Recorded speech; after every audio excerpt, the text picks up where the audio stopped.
चलिए वसीम साहब के पास चलते हैं। Mister Waseem, good afternoon. बाजार के फर्स्ट हाफ में तो अच्छी पुल बैक अटेम्प्ट की थी, लेकिन वो सस्टेन नहीं हो पाई। कोई बात नहीं, एक leg of the trade pan out हुआ फॉर श्योर, और फिर नीचे आ गया। अभी डाउ फ्यूचर्स ऊपर है। लेट्स सी लास्ट का आधा घंटा कैसा जाता है। लेकिन आपके स्टॉक्स कैसे अपडेट करें, हमारे साथ शेयर करिए। हाँ, गुड आफ्टरनून अजय जी। तो डोंट वरी, ये आज की लास्ट हाफ एन आवर में वॉलेटिलिटी है बिकॉज ऑफ एक्सपायरी।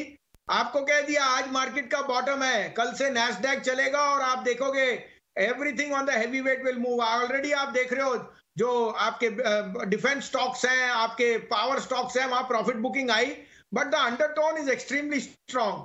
तो मैं अपडेट दे दूं, SBI cards, PEL, DLF, Godrej property, मैं प्रॉपर्टी के शेयर्स कहते कहा था, देखिए न्यू हाइज मार रहे हैं, 1 मंथ हाइज और 3 मंथ हाइज। आपको अपडेट भी दे दूं, मैंने कहा था कि एम्फोसिस बीएफएसएल लेके रखिए। Mphasis is a no brainer, it will come out with the best numbers. अब आपके लिए 2 पिक्स हैं, आप कहें तो मैं शुरू करूं। बिल्कुल, शेयर करिए सर। तो देखिए एक और मिड कैप आईटी मैं बोल रहा हूं, which you must buy, forget about the crowd. 4720 पे लीजिए, Persistent System, keep a stop loss of 4640, this is back headed to 4900। Persistent and Emphasis will come out with brilliant results, and the third would be Mindtree.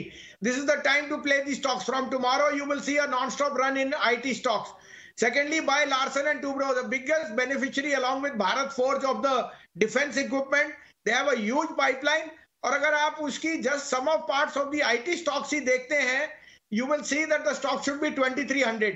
तो हम तो 1900 का target दे रहे हैं, और मैंने आपको 1730, 40, 50 में भी कहा था। अभी भी मैं कह रहा हूं कि 1820 में लीजिए, 1780 का स्टॉप लॉस, 1900 का पहला टारगेट, 1925 का सेकंड।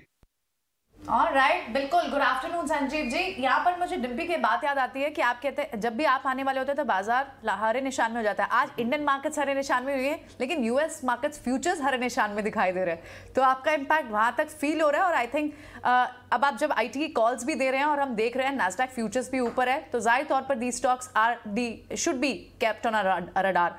तो यहाँ पर एक और व्यू आपसे समझना चाहेंगे। टाटा कम्युनिकेशन जिस तरह की मूव दिखा रहा है, 3% तेज, यहाँ पर कोई व्यू बन रहा है आपका टेलीकॉम स्पेस पे या Tata communication in specific? Priyanka, आपने मेरी एक बड़ी you touched my very dear vein. Now I have Tata Communication, the erstwhile VSNL, from 180 rupees, and that is about 15 years back, and I will not sell it. So the new name is going to be so Tata Com. You must realize that in the underground spectrum there is no other competition they have. So this is a huge stock. It can still double from here. But as a disclosure, I have invested this in for the last 15 years. बिल्कुल बिल्कुल, of course. और यही तो आपके insightful ideas हैं जो कि लगातार हमारे व्यूवर्स भी वेट करते हैं, ताकि 10 बजे आप हमारे साथ जुड़ें, 3 बजे जुड़ें और साथ ही अपने इंसाइट्स हमारे साथ शेयर करें।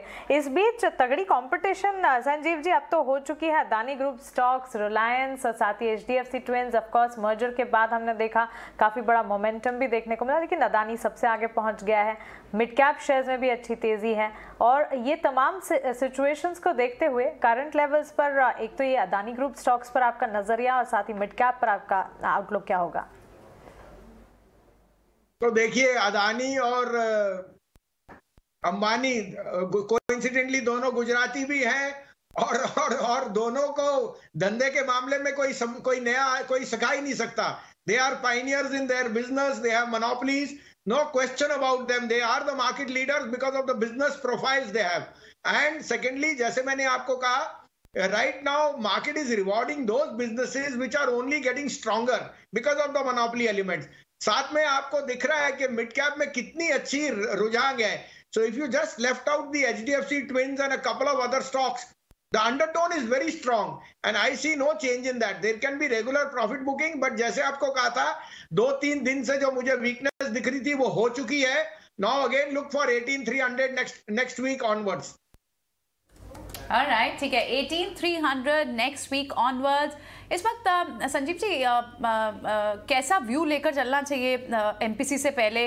इंटरेस्ट रेट तो बढ़ने की बात नहीं हो रही है, हाउसिंग फाइनेंस स्पेस पर अगर क्योंकि यहाँ पर अगर इंटरेस्ट रेट नहीं बढ़ते तो जाहिर तौर पर ये स्पेस क्या आपको लगता है फैक्टर इन कर चुका है या थोड़ा बहुत मूवमेंट दिखा सकता है, स्पेसिफिकली एनबीएफसी, हाउसिंग फाइनेंस से जुड़े जो काउंटर्स होंगे, या फिर बैंक्स भी इन स्पेसिफिक?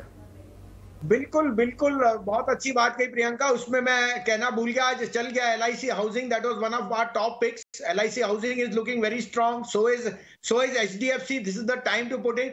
और आप देखिए, now the whole world tells you of the US inflation and 70-year bond yields, but I beg to differ. India is in a different trajectory, so let's pat our backs that we've handled inflation well. हमारा supply chain disruption is getting sorted out, and the only caveat जो था वो oil का है, वो भी मैं कह रहा हूँ कल से नीचे आएगा। और Shaktikanta Das ji has been an excellent finance minister. He has been a person from the ground level rather than those Harvard educated people who just created mess about it. I am very very confident जो local आदमी है वो समझता है, और ये कल RBI की policy will be extremely positive for the market. Right, RBI policy में कमेंट्री जो है और स्टांस वो ज़्यादा इंपॉर्टेंट होगा शायद एक्शन से। खैर हम ये सब एनालाइज करेंगे और संजीव जी के साथ भी स्टॉक्स डिस्कस करेंगे।